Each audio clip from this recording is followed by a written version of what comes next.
The NFL put the Rooney Rule into effect 13 years ago. So this rule requires teams to interview minority candidates for head coaching in senior football operation jobs. Now, the commissioner who helped develop it, Paul Tagliabue, isn't too happy with how it's played out. He's saying this at an athletics forum to Sports Business Daily. I don't think the Rooney Rule has done as much as anyone hoped it would. What it is, 5 out of 32, everyone feels, I am sure, that it would be nice if there was more talent rising to the top. Now, including Ron Rivera. Stephen A. just mentioned this. There are currently 6 minority head coaches in the NFL. Stephen A., is Tagliabue, the former commissioner, right about the Rooney Rule?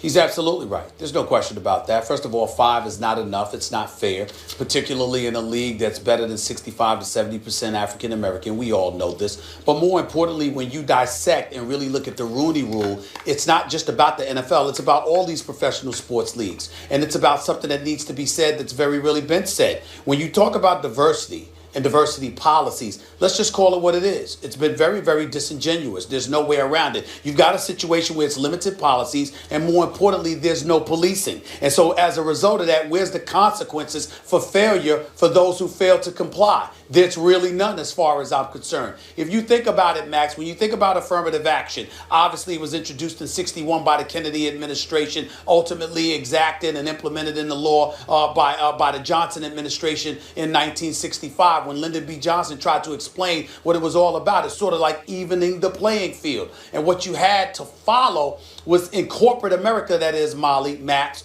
is a centralized policy, whereas you literally attached incentives to the policy to sort of provoke executives to do the right thing. For example, they would have things attached to their bonuses. Your bonuses were bigger. If you addressed things, people called it quotas and things of that nature because they were trying to knock it down and decry it. But ultimately, individuals who were otherwise prone to be unfair were incentivized to be fair because they had things attached to it from a bonus perspective. You don't have that going on here. There's no individual in the league office, whether it's the NFL, the NBA, Major League Baseball, that I've heard of. Now, the NBA doesn't need it because they have a great record on issues of diversity. But when it comes to Major League Baseball, when it comes to NFL, when it comes to other sports, where's the centralized figure? Where's the individual as the overseer? Where's the office that focuses on it to make sure that candidates like general managers, not just coaches, but general managers, scouts, player personnel directors, etc., that you have these individuals inserted on a list where, you know, there's a bunch of qualified candidates to speak of. When we were in Pittsburgh, doing the show from Pittsburgh, it's one of the things doing my radio show there that I sat down and spoke to Mike Tomlin about. He was very passionate about it, and he spoke about those things, along with a bevy of other African-American coaches who have called me off the record. The bottom line is, you have a situation where it's left up to the devices of individual teams and individual owners who are not prone to do the right thing, which they've shown on many occasions, and they still continue to show. The question, you know, we're talking about here is the Rooney Rule and the idea that Tagliabue thinks it's, you know, hasn't been working the way it's intended. Is he right about it? No, I think it is working the way it was intended. I think it's, listen, we had Bill Polian on the other day, and he talked about they need to get the pipeline full of talent, which they haven't done a good enough job of, et cetera. But when I asked him point blank, and this happens whenever I ask executives whose hearts are in the right place, it seems to me, about that, no, the Rooney Rule is a necessary first step. The issue is it's not the only step that needs to be taken. I mean, and that includes, by the way, challenging implicit assumptions that people who are in positions of power have about race. There are many aspects to it and many different kinds of avenues of attacking the problem. And the Rooney Rule was an important and effective first step. But it's not like you can just come up with that rule and racism is over. You know, I mean, it doesn't work that way. We're not post-racial, and that's not the only thing that needs to be done. The question as to whether it's been effective, I would say yes. You brought up Mike Tomlin, who, is it ironic or is it fitting that Tomlin gets an interview with the Pittsburgh Steelers, Rooney, and as a result of the interview, gets the job. And there are other examples of that. And I think that that's been a good thing, but clearly more must be done. But I think you're misconstruing what Paul Tagliabue was answering.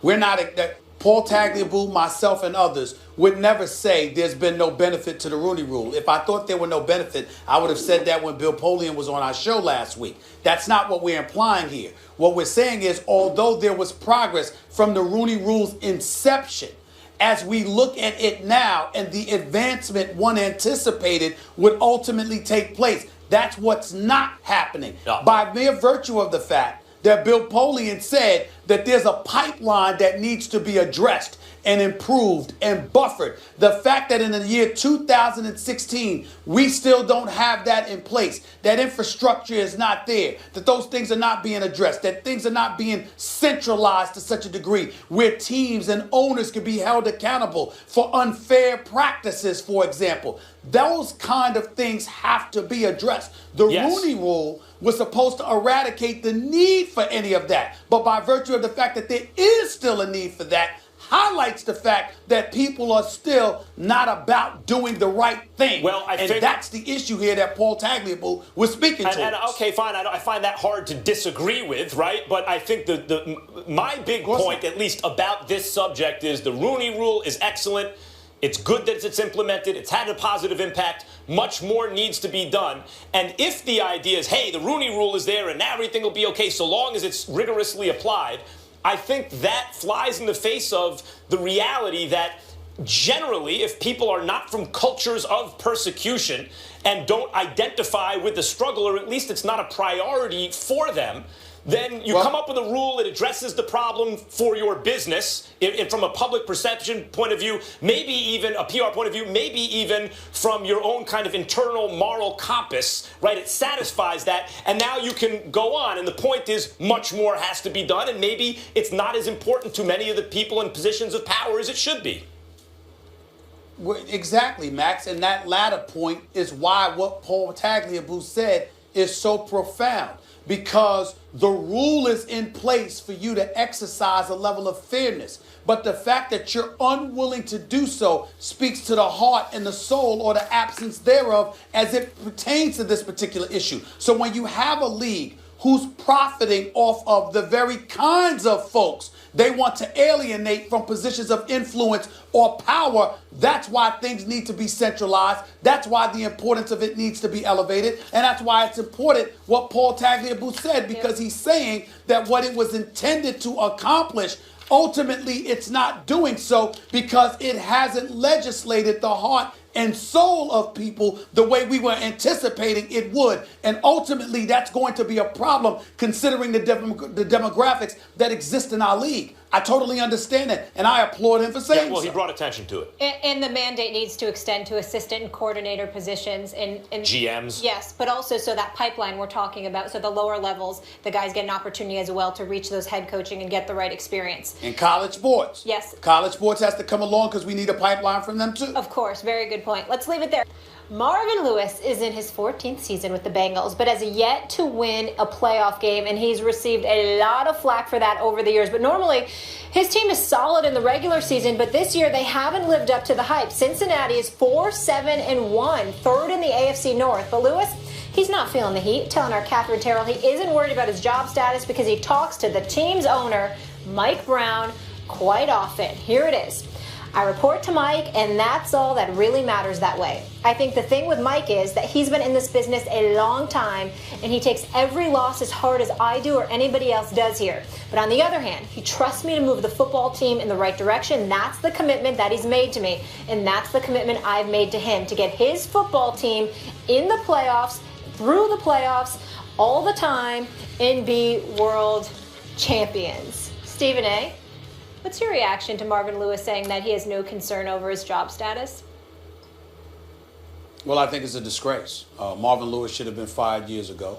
Let me say that. And we're talking, you're listening to an individual that obviously is a proud black man who speaks on behalf of my community when he talks about the paucity of opportunities for African Americans in the coaching profession, especially on the collegiate level, and to a lesser degree on the professional level. We may have only five black head coaches today. I'm not saying that Marvin Lewis doesn't deserve to be a head coach in the NFL. I'm saying he shouldn't be the head coach in Cincinnati, because in that particular venue, he has failed. He has been to the playoffs 5 consecutive years, true. He has been to the playoffs 7 times in his, now 14th season as head coach of the Cincinnati Bengals.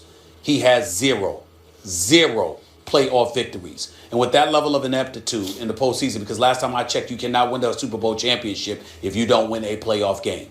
You have to win at least 3 playoff games in a season to win a Super Bowl championship. He has not won 3 playoff games in his career, nor has he won 2, nor has he won 1. It is absolutely positively 0.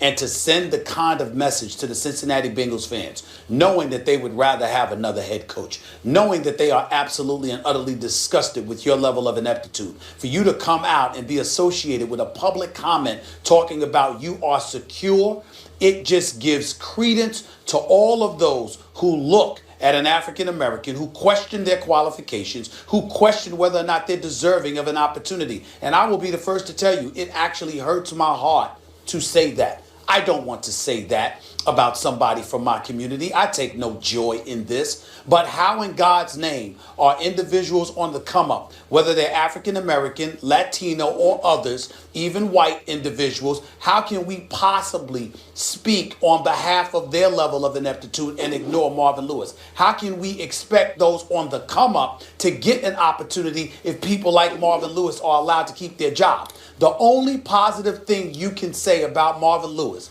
is that he's not Jeff Fisher. There's actually someone that's worse than him. That's Jeff Fisher. But Jeff Fisher actually went to a Super Bowl once upon a time. He actually does have playoff wins on his resume, which is something that Marvin Lewis does not have in more than a decade. So my position, Max, is clear. He should be gone. And the fact that he's made that statement, if ownership isn't willing to publicly come out and decry that, then they're not holding him accountable. And if they're not holding him accountable, they are taking fans in the city of Cincinnati for granted. They need to give those folks their money back, or those folks need to stand up and protest that somebody else needs to be the head coach for the Cincinnati Bengals, and we are no longer going to support and patronize this product until you get somebody else up in there. 14 years without one single playoff victory, that is a disgrace that would not be tolerated. Too many other players outside of Stan Kroenke's organization, evidently, with the Los Angeles Rams. I just totally disagree with you about this. Of course, not winning playoff game ever is damning for Marvin Lewis. But ask the Chargers or the Jets, or you mentioned the Rams or the Browns or a bunch of other teams, if they would take a coach that gets them to the playoffs every year where you got a shot. Now, he misses in the playoffs so often, I don't think it's just like a coin flip where it keeps happening to come up tails, right? There is an issue there, I agree. I don't know if it's unresolvable. I mean, Jason Garrett couldn't coach until recently, until he got an offensive line and a quarterback and a running back, at least. Right now, all of a sudden, he coaches really well, doesn't he? And we're anticipating he's going to coach well in the playoffs. Marvin Lewis isn't a bad coach. He's not Bill Belichick, but there's only one Belichick. There's a Pete Carroll or a Mike Tomlin. We're talking about the cream of the crop. I don't think Marvin Lewis is that, but he's better than a lot. And then there's the kind of sad commentary about the reality of race in this country and the history of race, where if you see an African-American head coach or an African-American person in a position where African-Americans are underrepresented, then there's this sense that they have to achieve out of proportion in order to justify keeping the job, or at least they are not allowed to fail as much as maybe a white counterpart. You brought up Jeff Fisher. And while that may be the reality in terms of the way it feels for African Americans and the way the power structure actually treats that issue, that doesn't mean that's the way it should be. And Marvin Lewis, I think there is good reason to say, look, that ship has sailed with Marvin Lewis. His best shot was last year. His bad luck, Andy Dalton got hurt going into the playoffs. And then this year they seem to regress. But they ain't bad. And they're never really bad, and they're usually pretty good, and he's been the coach the whole time. I think you are selling him short. Stephen A., he did lose his offensive coordinator as well.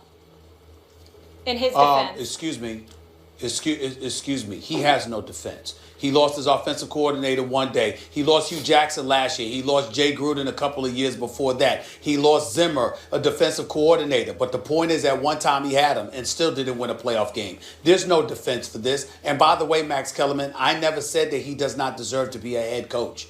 I did not question the football credentials or qualifications of Marvin Lewis as a head coach. What I'm saying is that your record in this particular locale mandates that somebody else get a shot at the job. If you've had 14 years and you still can't win a playoff game, that is more than enough to justify booting you out the door and giving somebody else an opportunity. Now, an organization that never makes the playoffs might ultimately follow up by hiring you. I would have no problem with that. Okay, fine. You're not accustomed to making the playoffs. Marvin Lewis clearly has proven he could get you to the playoffs. That's fair. But in terms of winning a playoff game, you got 14 years in a particular locale and you can't win a playoff game? That's fair. Y'all gonna actually argue with me about being unfair to Marvin Lewis? No, that's fair. And I said the ship may have sailed this year. Last year looked like the opportunity. The window closed. When Dalton got hurt, they regressed. That may be it for Marvin Lewis in Cincinnati. That's not really what I'm talking about. What you're responding to is... I'm talking about him in Cincinnati. Yes, and him talking about the fact that he's not worried about his job, and that also seems to rankle you. And my point is, if you have the job and you're trying to win games, what are you supposed to do? Worry about things you can't control? You just put your head down and do your job, and that's basically what he's saying he's doing. And by the way, he doesn't do his job better than everyone, but he does his job better than some guys with jobs in the NFL. And he's kind of hard luck last year that he didn't have his quarterback in the playoffs. He is also a dude that religiously accepts less money than typical head coaches are paid, which is why he keeps that job, because he comes cheaper. Good strategy. And more importantly, he uses his position, and I'm telling you what I know here, inside information here, he uses his position, according to numerous players that I have spoken to try to encourage them to accept less than their market value. Why don't you take this money? It's a good offer. Why don't you accept it? Why don't you be grateful, as opposed to them getting what their earning potential and marketability would allow? This all in the midst of you repeatedly failing to win one single playoff game in 14 years. Please, somebody needs to go someplace with that. Marvin Lewis needs to be gone in Cincinnati, period. Patriots.